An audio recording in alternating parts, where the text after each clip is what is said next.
Hari ini kita akan belajar mengenai relasi dan fungsi.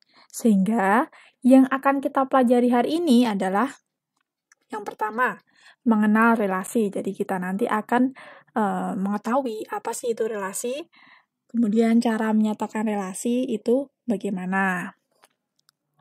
Selain itu, kita juga akan belajar mengenai fungsi dan korespondensi satu-satu. Mengenai definisi fungsi, kemudian kalau kita udah tahu fungsi itu apa, berarti kan kita bisa menentukan contoh dan bukan contoh dari sebuah fungsi atau pemetaan. Kemudian menentukan nilai fungsi, membuat tabel nilai fungsi dan grafik fungsi, menentukan banyak pemetaan. Jadi pemetaan atau fungsi ini sama ya. Banyak pemetaan yang mungkin dari dua himpunan. Dan yang terakhir adalah korespondensi satu-satu. Oke.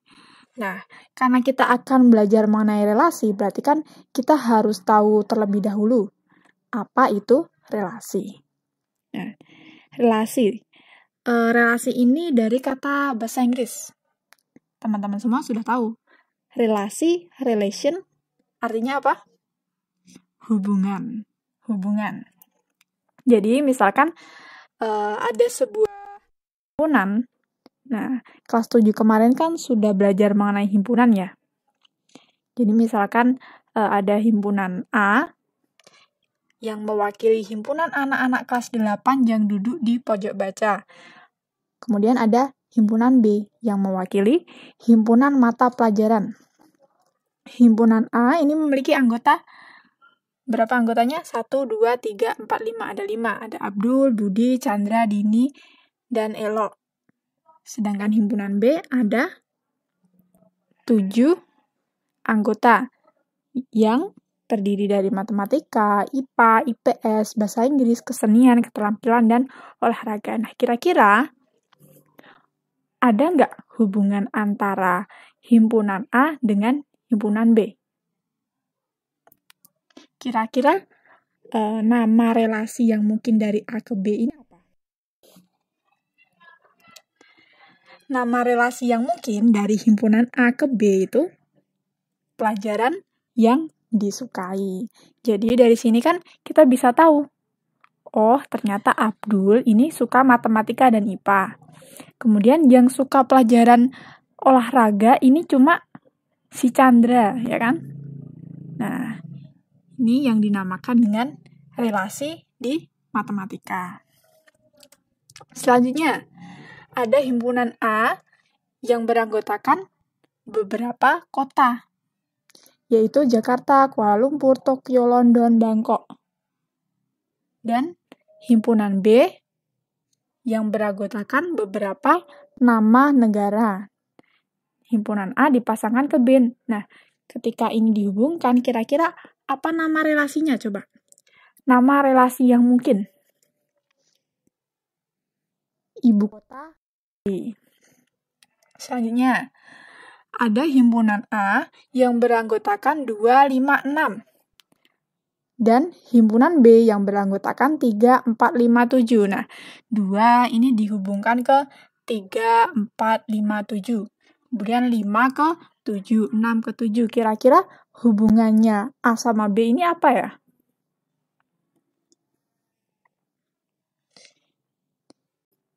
Nah, setelah kita cermati, hubungan antara himpunan A dengan himpunan B itu adalah kurang darinya. Di sini kan kita tahu 2 kurang dari 3, 5 sama 7. Makanya 2 ini dihubungkan ke keempat angka tersebut. Nah, karena 5 ini kan kurang dari 7, tetapi dia tidak kurang dari 3, 4, 5. Makanya 5 ini hanya dihubungkan ke 7. Begitupun yang 6. Lanjut. Nah, ada himpunan P yang beranggotakan 1 sampai 5. Kemudian ada himpunan Q yang beranggotakan 1 sampai 10. Tetapi anggota himpunan Q yang punya hubungan ke P ini hanya 2, 4, 6, 8, 10. Nah, 1 dihubungan ke 2, 2 dihubungan ke 4, 3 ke 6, 4 ke 8, 5 ke 10. Kira-kira nama relasinya apa ya? Nah, relasi yang mungkin dari P ke Q itu adalah separuh dari atau setengah kalinya dari. 1 itu kan separuh dari 2 separuh dari 4, 3 separuh dari 6, dan yang lain pun seperti itu. Nah, selanjutnya yang ini coba diperhatikan. Ada himpunan A, anggotanya 1 sampai 4. B, anggotanya 1, 4, 9, 12, 16. 1 ke 1, 2 ke 4, 3 ke 9, 4 ke 16. Nah, nama relasi yang mungkin apa kira-kira? Nah, perlu diketahui bahwa 1 ketika diakar itu kan 1. 4 ketika diakar menghasilkan 2.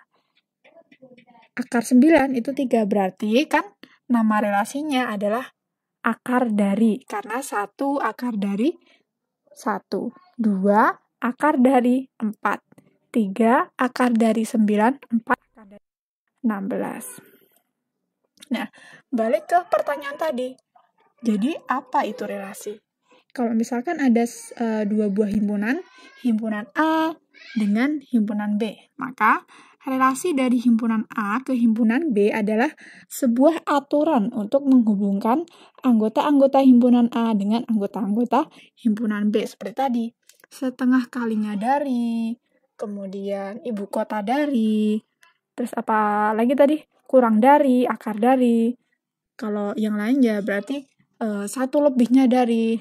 Nah, kita nanti akan menemui beberapa macam relasi atau beberapa contoh relasi. Nah, relasi bisa dinyatakan dalam 3 cara. Yang pertama, seperti yang disajikan di gambar sebelum-sebelumnya. Itu namanya diagram panah. Jadi, himpunan A dihubungkan dengan himpunan B lewat panah, ya. Jadi ada diagram, kemudian dihubungkan dengan panah, namanya diagram panah. Bisa juga dinyatakan dalam bentuk pasangan berurutan. Jadi disebutkan dulu, diawali dengan tanda kurung kurawal, terus disebutkan. Tadi Abdul suka pelajaran matematika. Abdul juga suka pelajaran IPA. Disebutkan semuanya Abdul, matematika. Abdul, IPA. Budi, IPA, Budi, IPS, Budi, kesenian, dan seterusnya. Oke, jadi disebutkan anggota daerah asal dengan pasangannya. Oke. Nah, bisa juga dinyatakan dalam bentuk diagram kartesius. Kemarin kan sudah belajar cara menggambar titik di koordinat kartesius, ya kan? Nah, begitu kan ini. Jadi ada sumbu yang saling tegak lurus. Sumbu mendatar ini mewakili himpunan A. Sumbu tegak mewakili himpunan B. Kemudian gambar titik sesuai hubungan dari masing-masing. Misal Abdul tadi kan sukanya matematika sama IPA, berarti titiknya ada di sini dan di sini. Kemudian Elok, tadi kan Elok sukanya matematika, IPA, sama keterampilan. Jadi gambar titik sesuai dengan relasinya. Nah, relasi itu ada yang khusus, secara khusus, seperti ini. Di sini, relasi dari himpunan A ke B ini tepat. Nah, relasi seperti ini disebut dengan fungsi atau pemetaan. Jadi, fungsi itu juga bisa disebut dengan pemetaan. Apa itu fungsi? Yaitu relasi dari himpunan A ke himpunan B yang setiap anggota himpunan A mempunyai tepat satu pasangan pada himpunan B. Nah, gimana tuh? Oke, biar bisa lebih jelas, kita cermati beberapa contoh relasi berikut. Nah, kira-kira dari relasi-relasi ini, mana yang merupakan fungsi atau pemetaan? Cermati yang pertama dulu. Oke. apakah semua anggota himpunan P itu memiliki pasangan tepat satu di Q? Kalau iya, berarti merupakan fungsi. Nah, di sini iya, benar. Nomor 2, ini juga iya, ya kan? Walaupun di sini yang Q ini ada yang nggak punya pasangan, nggak masalah. Yang penting yang kita perhatikan itu yang daerah asalnya atau yang P ini ya. Berarti yang nomor 2 ini fungsi. Oke, yang nomor 3. Nah, nomor 3 ini ada D. Kita perhatikan, D ini punya 2 pasangan di Q. D di pasangan ke-4. D juga di pasangan ke-5. Berarti ini bukan merupakan fungsi karena ada anggota himpunan P yang memiliki pasangan lebih dari 1. Nanti nggak tepat 1 dong. Oke, berarti nomor 3 tidak atau bukan merupakan fungsi atau pemetaan. Lanjut, yang nomor 4. Nah, setiap anggota himpunan P, kita perhatikan di sini, memiliki tepat 1 pasangan di Q. Meskipun di 3 ini punya banyak pasangan, nggak masalah. Yang kita perhatikan lagi-lagi yang himpunan P-nya atau himpunan yang merupakan daerah asalnya. Nah, berarti yang nomor 4, ya, merupakan sebuah fungsi atau pemetaan. Yang nomor 5, nah yang nomor 5 ini kebalikannya yang nomor 4. C punya banyak pasangan di Q, berarti bukan. Terus yang nomor 6 ini, masing-masing anggota P memiliki tepat 1 pasangan, berarti ya. Nah, coba sekarang kalau misalkan dalam bentuk urutan seperti ini. Berarti kita perhatikan yang depannya ini, ya kan? Nah, otomatis tidak ada yang double harusnya ya, yang depan ini. Nah, berarti kan otomatis yang 1 sampai 4 ini merupakan fungsi karena AB, AB, AB. Nah, semuanya kan satu-satu semuanya, punya pasangan satu-satu. Nah, beda sama yang nomor 5. Nomor 5 ini A-nya punya 2 pasangan, yakni Q sama R, berarti bukan. Kalau yang nomor 6 ini, nah ini satu-satu. Oke. Yang nomor 7, nah nomor 7, B punya pasangan di S sama R, berarti bukan. Nomor 8 juga bukan, karena A-nya ini double, oke? Seperti itu. Nah, dalam sebuah fungsi, kita mengenal istilah daerah asal. Tadi juga sedikit saya sebutkan. Daerah asal, daerah kawan, daerah hasil. Apa sih itu? Nah, di sini ada sebuah fungsi dari P ke Q. Tadi sudah kita sebutkan ya di depan. P ke Q ini adalah sebuah relasi separuh dari. Berarti semua anggota himpunan P ini merupakan daerah asal. Jadi daerah asal dari fungsi ini adalah 1, 2, 3, 4, 5. Daerah asal juga disebut dengan domain. Kemudian ada juga himpunan Q. Semua anggota himpunan Q disebut dengan daerah kawan atau kodomain. Berarti kodomainnya disebutkan semuanya 1, 2, 3, 4, 5, 6, 7, 8, 9, 10. Nah, kita perhatikan beberapa anggota dari himpunan Q itu punya hubungan dengan himpunan P, ya kan? 2, 4, 6, 8, 10. Nah, anggota-anggota yang memiliki hubungan dengan P, maksudnya anggota-anggota himpunan Q ya, itu disebut dengan daerah hasil atau range. Berarti daerah hasilnya 2, 4, 6, 8, 10.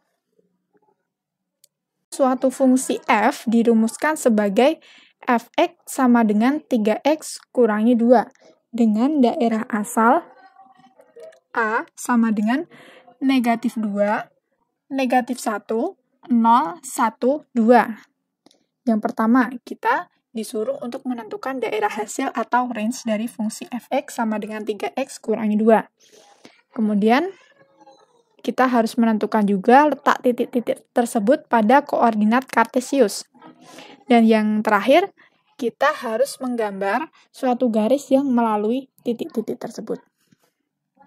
Nah, berarti langkah pertama, perhatikan dulu bahwa daerah asalnya itu negatif 2, negatif 1, 0, 1. Nah, fungsinya kan f(x) sama dengan 3x kurangi 2. Gantikan x dengan yang pertama, negatif 2 dulu. Berarti, kita memperoleh 3 kali negatif 2 kurangi 2. 3 kali negatif 2 itu kan negatif 6. Kurangi 2, negatif 8. Selanjutnya, negatif 1. Berarti gantikan x dengan negatif 1. Kita peroleh 3 kali negatif 1 itu negatif 3. Terus dikurangi 2 berarti negatif 5. Kemudian 0. Gantikan x dengan 0. 3 kali 0. 0. Dikurangi 2 berarti negatif 2. Selanjutnya 1. Berarti gantikan x dengan 1. 3 kali 1. 3. Kurangi 2. 1. Terakhir 2. Berarti kita peroleh 3 kali 2, 6. Kurangi 2, 4. Seperti itu. Jadi, di sini kita bisa tahu daerah hasilnya itu negatif 8, negatif 5, negatif 2, 1, dan 4. Nah, ketika dibuat tabel, seperti ini. Nah, dari tabel ini, kita bisa menentukan letak titik-titik tersebut pada koordinat kartesius. Nah, koordinat kartesius kemarin kan ada sumbu mendatar yang disebut dengan sumbu x, dan sumbu tegak disebut dengan sumbu y. Berarti x ketika x-nya negatif 2, f(x)-nya negatif 8. Nah, f(x) ini bisa mewakili y. Berarti gambar titik di koordinat negatif 2, negatif 8. Di mana? X-nya negatif 2, negatif 8. Berarti di sini. Oke. Negatif 1, negatif 5. Negatif 1 ini X-nya. Negatif 5. Nah, berarti di sini. 0, negatif 2. Nah, 0, negatif 2 berarti di sini. 1,1. X-nya 1, Y-nya 1 di sini. 2,4. X-nya 2, Y-nya 4. Berarti di sini. Nah, setelah itu dari titik-titik ini kita bisa menggambar suatu garis. Oke? Bisa? Sekarang lanjut. Nah, tadi kan sudah tahu kalau misalkan ada himpunan A dan himpunan B. Nah, suatu relasi dari himpunan A ke himpunan B itu bisa disebut fungsi kalau gimana tadi? Setiap anggota himpunan A mempunyai tepat satu pasangan pada himpunan B. Nah, dan fungsi itu bisa juga disebut sebagai pemetaan. Kita bisa menghitung banyaknya kemungkinan pemetaan yang mungkin dari dua buah himpunan. Jadi misalkan tadi kan ada himpunan A dan himpunan B. Nah, misalkan banyaknya anggota himpunan A itu NA dan banyaknya anggota himpunan B itu NB. Banyak pemetaan yang mungkin dari dua himpunan ini bisa dirumuskan dengan NB pangkatkan NA. Contohnya seperti ini. Nah, diketahui P yang memiliki anggota 2, 4, 6, 8, dan Q yang memiliki anggota A, B, C. Nah, pertanyaannya, banyaknya pemetaan yang mungkin dari P ke Q adalah, nah, berarti berdasarkan rumusnya kan tadi, kalau misalkan mencari banyaknya pemetaan dari A ke B, itu kan berarti banyaknya anggota himpunan B dipangkatkan banyaknya anggota himpunan A. Berarti kan ini nyari banyak pemetaan yang mungkin dari P ke Q, berarti kan banyaknya anggota himpunan Q dipangkatkan banyaknya anggota himpunan P. Oke, berarti di sini kita tahu kalau NQ atau banyaknya anggota himpunan Q itu ada A, B, C, ada 3. Lalu NP ada 2, 3, 4. 2, 4, 6, 8, ada 4. Berarti banyaknya pemetaan yang mungkin dari P ke Q, berarti kan NQ pangkat NP. 3 pangkat 4. 3 pangkat 4 itu sama dengan 3 kali 3 kali 3 kali 3. Dihitung 81. Berarti jawabannya yang A. Yang terakhir, mengenai korespondensi satu-satu. Bisa dilihat pada diagram panah. Nah, ini merupakan sebuah fungsi, tapi setiap anggota himpunan A itu dipasangkan tepat satu ke setiap anggota himpunan B. Begitupun sebaliknya. Nah, fungsi seperti ini disebut dengan korespondensi satu-satu. Jadi, dua himpunan A dan B dinyatakan saling berkorespondensi satu-satu jika semua anggota himpunan dan himpunan B dapat dipasangkan sedemikian rupa sehingga setiap anggota himpunan A itu berpasangan dengan tepat satu anggota himpunan B, dan setiap anggota himpunan B berpasangan dengan tepat satu anggota himpunan A. Dengan demikian, dari definisi ini kita bisa menyimpulkan berarti himpunan A dan himpunan B itu harus sama banyaknya anggotanya. Kalau nggak sama, nanti ada anggota yang dia tidak berpasangan. Nanti menyebabkan dia tidak jadi korespondensi satu-satu. Oke, berarti kalau misalkan himpunan A dan B ini masing-masing punya satu anggota, seperti ini. Nah, berarti banyaknya korespondensi satu itu kan hanya ada satu. Ya, hanya ada satu korespondensi satu-satu yang terbentuk apabila banyaknya anggota himpunan A ini satu, banyaknya anggota himpunan B juga satu. Nah, ketika banyaknya anggota himpunan A dan B ini 2, berarti kemungkinan pertama dia seperti ini. Ada juga kemungkinan yang lain. Ketika A ini dihubungkan ke 2, berarti B-nya geser ke 1. Nah, seperti ini. Berarti ada 2 kemungkinan. Nah, ketika masing-masing ini anggotanya 3, berarti kan ini 1, 2, 3, 4, 5, ada 6. Selain ini, sudah tidak ada lagi. Berarti, kalau misalkan anggota A dan B masing-masing ada 3, berarti banyaknya korespondensi satu-satu ada 6. Kita lihat polanya di sini. Ketika masing-masing anggotanya 1, banyaknya korespondensi satu-satu ada 1. Kalau 2, 2, 3, 6. Nah, dari melihat pola yang ada, kita bisa mengetahui 1, 2 ini dari 2 kali 1. 6 dari 3 kali 2 kali 1. Berarti kalau misalkan masing-masing anggota himpunan A dan B ini misalkan 5. Berarti kan 5 kali 4 kali 3 kali 2 kali 1.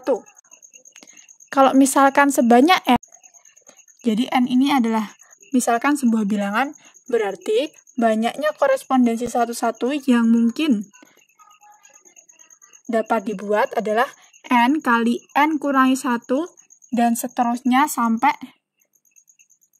terakhir 1. Nah, ini merupakan sebuah operasi faktorial atau bisa dilambangkan dengan N faktorial, N tanda pentung seperti ini. Contoh nyatanya seperti ini, misalkan ada himpunan A dengan anggota demikian. B seperti ini. Nah, tentukan berapa banyak kemungkinan korespondensi satu-satu yang dapat dibentuk dari himpunan A ke himpunan B. Berarti kan, nah masing-masing udah sama belum ini? Anggotanya tuh 2, 3, 4, 5, 6. Berarti antara himpunan A dengan himpunan B ini kan dapat dibuat relasi korespondensi satu-satu. Karena masing-masing banyaknya anggotanya sama. Banyaknya kemungkinan korespondensi satu-satu yang dapat dibentuk itu 6 kali 5 kali 4 kali 3 kali 2 kali 1. 720. Nah, mungkin sekian pada video kali ini. Semangat belajar!